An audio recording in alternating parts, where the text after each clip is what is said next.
আগের দিন তোমাদের সাথে আমি একরাশ ফুলের ভালোবাসা পাঠিয়েছিলাম। আজকে সে ফুলগুলো দেখাবো বন্ধুরা আমি কোথার থেকে তুললাম।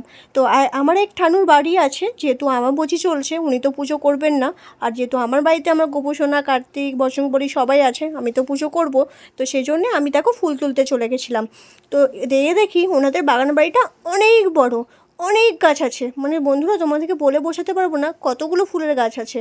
তো দেখো আমি এক এক করে সবগুলো ফুল আমি তুলে নিচ্ছি, সব ফুলের নামও কিন্তু আমি অতটা জানি না।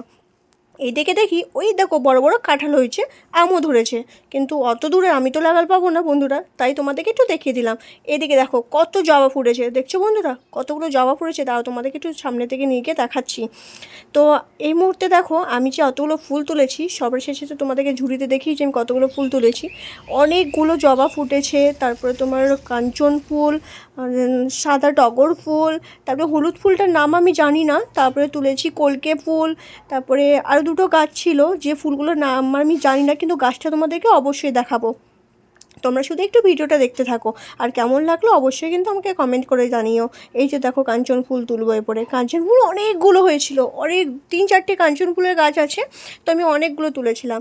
এই যে দেখো আমার সব ঠাকুরকে আমি সব ফুলগুলো দিয়েছি, তোমাদের সাথে একটুখানি দেখাচ্ছি। যেহেতু মাদেরকে তো দেবো না, যেহেতু আমার সোনা কার্তিক বাবা আর এখানে জগন্নাথ ঠাকুরকে দিয়েছি, বজরংবলীকে দিয়েছি, আর রাধাকৃষ্ণকে আমি ছুঁইনি, মানে জাস্ট ফুলটা মানে বাইরের থেকে দিয়েছি, আর লোকনাথ বাবাকে দিয়েছি, আর আমি শিব ঠাকুরকে দিয়েছি, আর আমার গোপুসোনাকে তো দিয়েইছি। গোপুসোনারও দর্শন একটু তোমরা করে নাও। তো আজকের মতো টাটা বন্ধুরা, সবাই ভালো থাকবে, রাধে রাধে।